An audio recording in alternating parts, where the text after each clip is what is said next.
Mesdames et messieurs, chers amis, chers collègues, bonsoir. Que Dieu vous bénisse abondamment. Je m'appelle Monsieur Guy Ambangito de Baba Motiga. C'est depuis le 24 que Monsieur Georges Chakwa est parti. Et aujourd'hui, nous allons partager la parole de Dieu afin de comprendre la situation, quelle est l'attitude que nous devons prendre vis-à-vis de cette situation. Je vais vous lire quelque chose d'énorme afin de comprendre cette réalité. En Ecclésiaste chapitre 3. Les livres d'Ecclésiaste chapitre 3. Je vais commencer au verset 1. Il y a un temps pour tout. Il y a un temps pour toutes choses sous les cieux. Il y a un temps pour naître et il y a un temps pour mourir. Entre naître et mourir, les temps qui se trouvent au milieu, c'est les temps de vivre.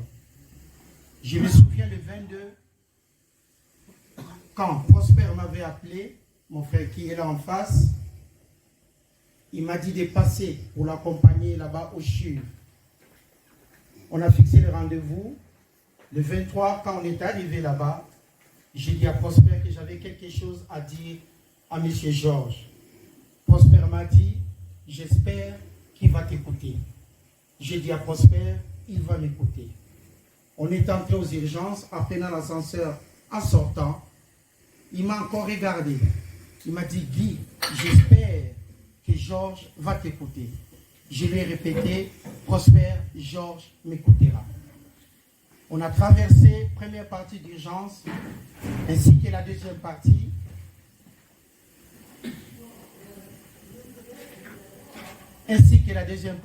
Pour arriver là où il y avait Georges. Prosper, il m'a encore regardé. On s'est regardé les deux. La tristesse s'est quand même emparée de nous, mais on a gardé quand même d'être positif devant cette situation. Il m'a dit encore, j'espère qu'il va t'écouter. Je lui ai dit, Prosper, Georges va m'écouter. On est arrivé là. Au moment où on est entré, je me suis souvenu qu'il y a un temps pour vivre, il y a un temps pour naître, il y a un temps pour mourir. Aujourd'hui, chacun de nous peut prendre la décision pour prendre sa voiture et se parquer là où il veut. Ça, c'est le temps des vies. Mais il y a des moments où ça arrive dans la vie qu'on n'a plus de capacité d'effectuer quoi que ce soit. Mais aujourd'hui, nous allons apprendre quelque chose d'énorme. La vie éternelle que Dieu a rendue disponible pour ses enfants. Quand on est arrivé, j'ai regardé Georges, je me suis souvenu de lui. Je suis passé à côté de son oreille. J'avais que 4 minutes pour parler de la deuxième partie de la vie, qui peuvent paraître des fois rares, mais c'était énorme pour lui. J'avais 4 minutes pour lui parler de Jésus-Christ, pour lui parler des choses qui peuvent venir après. J'avais 4 minutes pour lui parler de la puissance de Dieu, pour lui dire que Dieu l'aimait beaucoup. Et j'avais 4 minutes pour lui permettre, après ce moment, qu'on se retrouve plus tard. Et ces 4 minutes, je les gagnais. Pendant que je parlais à son oreille, je ne regardais plus Prosper. Et Prosper ne me regardait plus. Lui, il regardait l'écran. Quand on est entré, c'était sur 8. Moi, j'ai commencé à lui parler à l'oreille pendant 4 minutes. Je me suis présenté. J'ai commencé à lui parler de Jésus-Christ. Prosper a remarqué quelque chose qu'il ne m'avait pas dit. J'ai continué à lui parler de Jésus-Christ. Je lui ai dit ce qu'il devait effectuer. Prosper s'est posé la question si Georges devait m'écouter. Moi, j'étais convaincu qu'il allait m'écouter. Et quand j'ai fini de parler, Prosper est venu, il m'a dit, Guy, quand tu parlais, c'était monté de 8 à 20. Et quand tu as terminé, c'est redescendu. Je lui ai dit, il m'a écouté. Que Dieu soit loué. Voilà pourquoi on n'a pas honte d'enseigner la parole de Dieu. Parce qu'il y a un temps pour vivre. Il y a un temps pour naître. Et il y a un temps pour quitter cette terre. Mais je suis convaincu. Croyez-moi, je suis vraiment convaincu que ce monsieur-là sera avec nous au retour de Jésus-Christ. Les livres des Jean, chapitre 3, le verset 16. Les livres des Jean, chapitre 3, le verset 16. c'est pour vous dire tout simplement que Dieu est amour. 3 Jean 16. Car Dieu a tant aimé le monde qu'il a donné.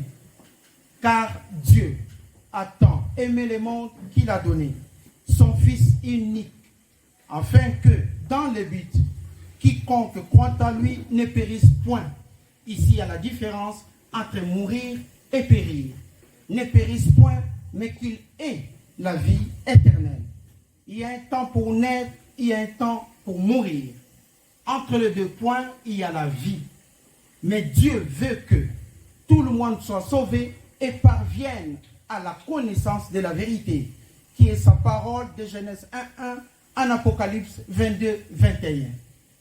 J'ai connu un collègue, on travaillait ensemble. Un jour dans les trains, il avait des béquilles. Je ne l'avais pas reconnu. Il m'a dit, Guy, tu me reconnais? J'ai dit non, j'ai oublié. On avait travaillé ensemble, mais moi j'ai arrêté parce que j'ai eu un accident. C'était la réalité de la vie. Mais quand on connaît Jésus-Christ dans sa vie, on n'a plus peur. On regrette aujourd'hui que Georges n'est plus avec nous. Mais il y avait ces 4 minutes qu'on a gagnées, qui peuvent lui permettre de reposer en paix, tout en sachant que Jésus-Christ viendra. Nous croyons à cela parce que c'est une réalité. Il a gagné les 4 minutes dans un moment, dans un endroit compliqué. On est entré là-bas en regardant de gauche à droite. On voyait l'importance de connaître Dieu et sa parole. Je me suis dit, aujourd'hui je marche. J'ai cette capacité de dire bonjour. Mais il arrive un moment, je ne peux même pas dire bonsoir. Parce que tout dépend des médecins qui se trouvent à droite ou à gauche, de me donner les médicaments, afin que je puisse dire tout simplement bonsoir. Il me restait 4 minutes pour parler avec lui. Il a fallu 4 minutes afin qu'il comprenne que Jésus-Christ était son seul Seigneur et Sauveur. Et on a réussi cela par l'amour et la grâce de Dieu qu'il a rendu disponible pour nous. Maintenant, la question qu'on peut se poser. Nous sommes tous là pour consoler la famille chaque fois. Mais demain, on ne sera plus là. Mais la famille continuera toujours de penser à Georges. Maintenant, ils doivent apprendre. Tout le monde doit comprendre que Jésus-Christ est notre Seigneur et Sauveur. Qu'est-ce que Dieu a établi dans des situations pareilles? Il y a un temps pour rire, mais il y a un temps pour pleurer. Il y a un temps pour réaliser tout ce qu'on veut dans la vie. Des projets énormes. Mais on se réveille le matin, on est incapable de parler. Et on se retrouve là où les gens vont décider de votre vie. Mais hier, vous étiez capable de réaliser tout ce que vous avez voulu dans votre vie. Il y a un temps pour vivre. Il y a un temps pour travailler. Il y a un temps pour s'élever. Mais il y a un temps pour mourir. Mais il y a quelque chose que Dieu a rendu disponible pour ce genre de situation, afin que nous soyons rassurés et que nous puissions consoler la famille chaque fois. Thessaloniciens, chapitre 5. Thessaloniciens, chapitre 5. Mais je vais commencer à lire à partir du chapitre 4, le verset 13. Nous ne voulons pas, frères, que vous soyez dans l'ignorance. C'est de ne pas connaître. Nous ne voulons pas que, frères, vous soyez dans l'ignorance. De quoi? Au sujet des gens qui dorment, au sujet des gens qui sont morts, afin que vous ne vous affligez pas comme les autres qui n'ont point d'espérance. Ça nous arrive dans la vie. Ici, la parole de Dieu nous dit, nous, frères, nous ne voulons pas que vous soyez dans l'ignorance au sujet des gens qui dorment, comme M. Georges actuellement. Afin que, dans le but, que vous ne vous affligez pas comme les autres qui sont dans l'ignorance. Car si nous croyons que Jésus-Christ est mort et qu'il est ressuscité, croyons aussi que Dieu ramènera par Jésus-Christ avec lui ceux qui sont morts. Voici en effet ce que nous déclarons d'après la parole du Seigneur. Nous les vivants, vous et moi, nous ne défendrons pas ceux qui sont morts, car le Seigneur lui-même a un signal donné à la voix d'un archange, au son de la trompette de Dieu, descendra du ciel. Et les morts en Christ, les 4 minutes que nous avons pu réaliser, Les morts en Christ, cette garantie de marcher la tête haute et les épaules effacées. Les morts en Christ, cette assurance de ne pas peur de regarder de gauche et à droite, quelle que soit l'intensité de la maladie qui peut vous traverser dans votre vie. Les morts en Christ, ceux qui ont confessé Jésus-Christ comme étant leur Seigneur et Sauveur. Les 4 minutes que Georges a gagné, les 4 minutes qu'on a pu discuter ensemble, les morts en Christ. Les morts en Christ, selon la parole de Dieu, c'est l'énergie qu'on reçoit quand on confesse, on reconnaît que Jésus-Christ est notre seul Seigneur et Sauveur. Les morts en Christ ressusciteront premièrement. Ensuite, nous les vivants qui sont restés, nous serons tous ensemble, enlevés avec eux sur des nuées, à la rencontre du Seigneur dans les airs. Et ainsi, nous serons toujours à côté du Seigneur. Et le verset 18 nous dit, consolez-vous donc. Je m'adresse à la famille. Consolez-vous donc les uns les autres par ces paroles. Consolez-vous donc les uns les autres par ces paroles. Que Dieu bénisse vos cœurs. On est tous là pour apporter la consolation à la famille. Mais pour parler de la parole de Dieu, on peut faire ça dans 4 minutes.